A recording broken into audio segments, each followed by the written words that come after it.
Ahora pasamos a otra que es posicionamiento de CTA ante un Estado republicano en el conjunto del Estado español, firmada por Francisco Moro y la expone Custodio Sánchez.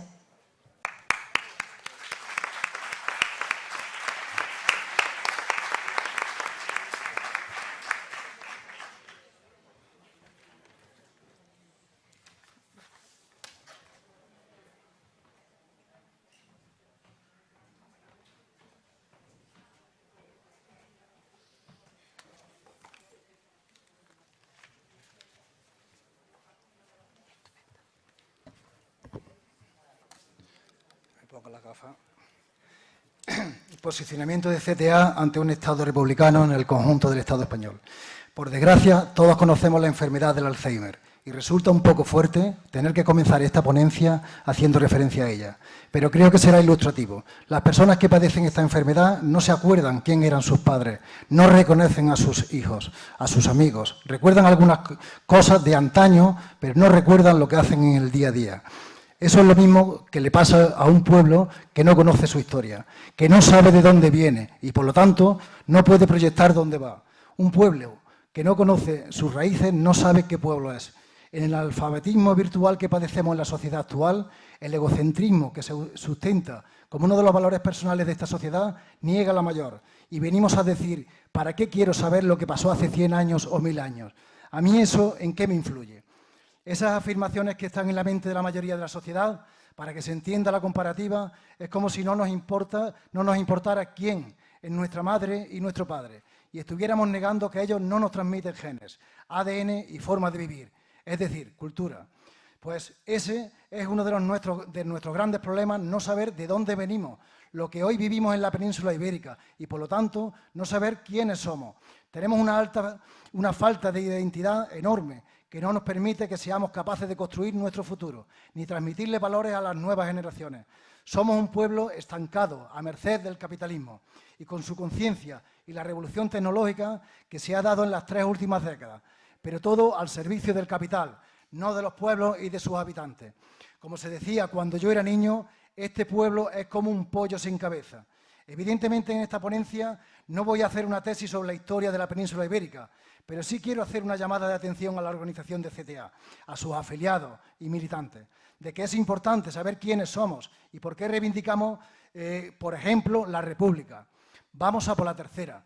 Debemos saber que por aquí pasaron muchos pueblos y con muchas culturas distintas, y que la forma de proceder, de pensar y de actuar que tenemos las actuales existencia, una herencia que impregna todo ello, por aquí, además de los asentamientos de indígenas autóctonos, que después fueron colonizados por las siguientes culturas, celtas, fenicios, tartesos, visigodos, cartagineses, griegos, romanos, musulmanes, nada más que desde los siglos VII hasta el XV, y cristianos. Muchas de ellas pervivieron durante siglos asentadas, precisamente donde vivimos nosotros ahora. El nacionalcatolicismo fundamentalista intentó borrar el paso de los musulmanes por estas tierras, lo mismo que intentó borrar el paso de los esclavos negros, que España fue la primera nación, y hacer, digo, el paso de los esclavos negros por la ciudad de Sevilla, que a finales del siglo XIX había unos 3000. Pues ahora, que lo sepáis, el rastro de ellos, por supuesto, está vivo hoy en día entre muchos andaluces.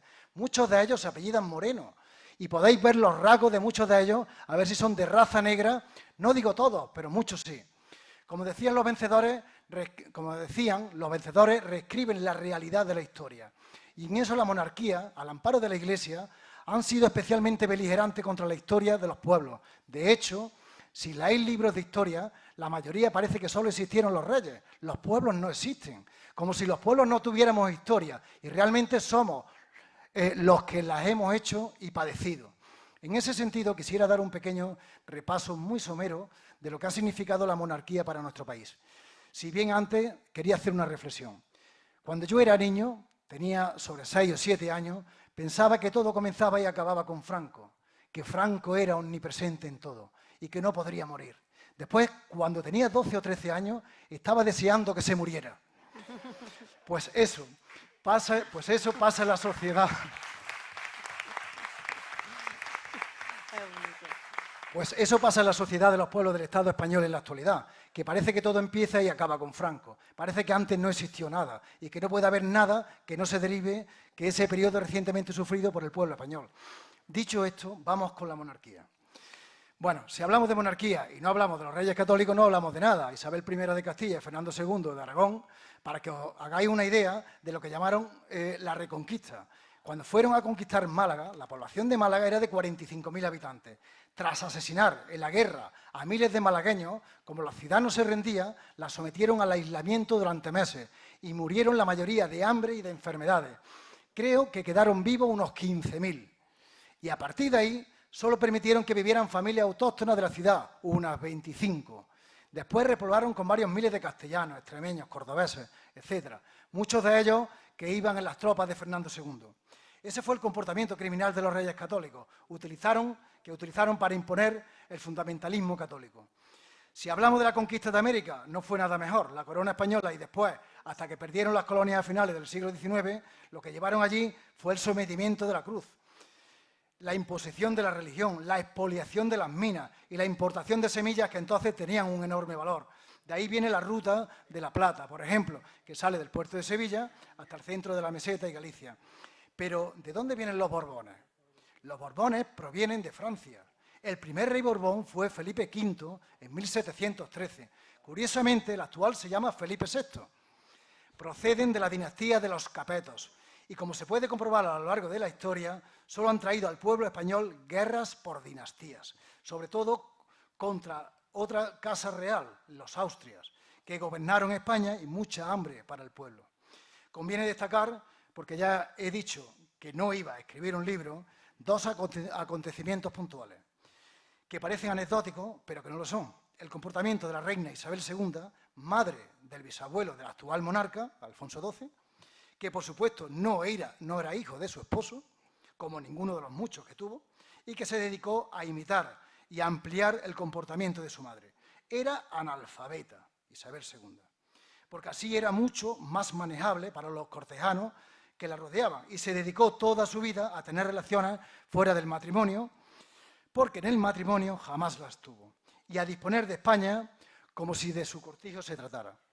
Y de ahí viene el levantamiento de los cantones en toda la península ibérica, el levantamiento contra la monarquía que regentaba ella, y la primera república que se instauró en los años 1873 y 74. No hace tanto, no llega a casi ya a los 150 años. Esto da otra idea del uso que hacen de la corona los Borbones, uso que ha llegado hasta nuestros días, con el rey emérito. Reiterativos los comportamientos de su dinastía. ¿Será que lo llevan los genes? Otro hecho significativo es cuando Carlos IV vende a Napoleón, el rey de España, a cambio de 4 millones de francos anuales y vivir en un castillo del País Vasco francés. Esto me recuerda al taconazo que Juan de Borbón, padre del emérito, dio cuando hizo el teatro de abdicar y dijo al hijo: por España, su majestad, todo por España. Y tanto que sí, por su cortijo. Sobre el carácter y la historia de los militares y del Estado español como tal, también hay algunas cosas que decir. Por ejemplo, no sé si sabréis que los soldados franceses que invadieron con el hermano de Napoleón la península en la batalla de Bailén, que sufrieron un terrible y humillante derrota y que previamente habían hecho estragos con saqueos, robos y violaciones, sobre todo en Córdoba capital. Así los premiaba Napoleón. Los españoles los llevaron deportados a una isla desierta de las Baleares, eran unos 16.000 y allí estuvieron más de una década, donde vivieron episodios hasta de canibalismo. En fin, la historia de España no es muy llana y pacífica, que digamos. No son hechos anecdóticos, vuelvo a insistir, son hechos significativos que demuestran la dimensión de la monarquía.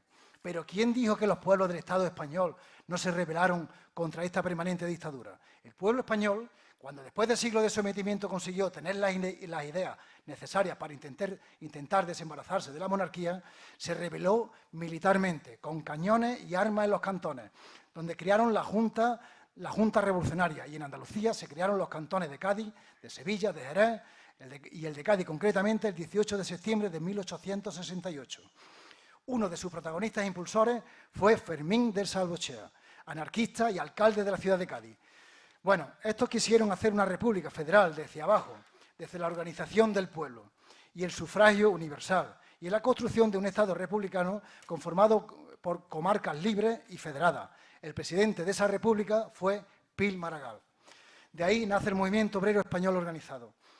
La existencia de anarquistas en Sevilla era notable. El anarquismo bakuninista propugnaba el fin del capitalismo y el socialismo antiestatista, mediante la creación de comunas que se federaban entre sí y que contaran con sufragio universal. Otros autores anarquistas como Proudhon propugnaban el anarquismo en un contexto de república, en el sentido de res pública, es decir, la cosa pública. Todo esto casaba bien con las ideas cantonales. El Congreso Internacional de La Haya de 1872, celebrado por la Asociación Internacional de Trabajadores, contó ya con la presencia de anarquistas y palenses, estando Nicolás Alonso Marcelán entre los 5 españoles delegados. Monarquía es sinónimo del poder, por herencia, y eso es un insulto a la inteligencia. El último episodio grave que quería contar ya forma parte de nuestra historia más que contemporánea, es actual. La estamos viviendo. Muchos de vosotros y vosotras supongo que no sabréis que las Cortes Constituyentes de la actual Constitución de 1978, el rey, el emérito actual, se le dejó la prerrogativa de que él eligiera 50 diputados de los 350 que componen el Parlamento español, y que dicha Constitución se hizo mediante la amenaza de golpe de Estado de sectores del Ejército de forma permanente, que culminaron con el 23 de febrero del año 81. Con lo que se ha dado en llamar el golpe de Tejero, que fue el que entró en el Parlamento, y que contó con la inestimable colaboración de Santiago Carrillo para la instauración de la monarquía en España y para la destrucción de las ideas comunistas de todo el mundo, con la burbuja o inventó, que él creó el eurocomunismo. A partir de ahí empezaron a desaparecer los partidos comunistas en la Europa occidental, a la vez que lo hacían en la Europa del Este. Por supuesto, todo ello apoyado por el Partido Socialista Obrero Español de Felipe González, por el PSOE del Interior, porque el del exilio no se tragaba todo esto. Algún día se descubrirá quién puso a Felipe González en la cabeza del país. Otra particularidad es que, si os fijáis, quien ordena a las tropas que se retire, vestido de militar, del golpe del 23 de febrero, es el rey. ¿Por qué? Porque esta monarquía supuestamente parlamentaria tiene al monarca como capitán general de todos los ejércitos. Es decir, es un militar, no es civil. La jefatura del Estado, como en las dictaduras, sigue estando en manos de un militar. La República para CTA es un objeto de carácter político, para que la cúspide que sustenta en todas las administraciones del Estado español caiga, y con ello toda la estructura de explotación y miseria que el Estado español ha causado y está causando a los habitantes de este país. Yo creo que CTA tiene bastante conocimiento, sus fundadores y dirigentes, hasta este Congreso, para mantener que, con independencia de lo que piensen sus afiliados de forma individual, de forma colectiva, espero que mayoritariamente y a través de este Congreso lo expreséis. CTA debe de luchar por el advenimiento de la Tercera República y que, por supuesto, esta no sea capitalista y burguesa, que sea de los trabajadores y de las trabajadoras. Por lo tanto, creo que también se debe de prohibir que los actos públicos, en los documentos del sindicato y en representación pública de este, se empleen símbolos que se identifiquen con la monarquía, que defiendan el Estado actual español, así como que se empleen símbolos identificativos de la República.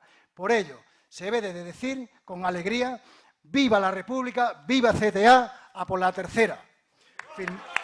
Firmado Paco Moro Fernández.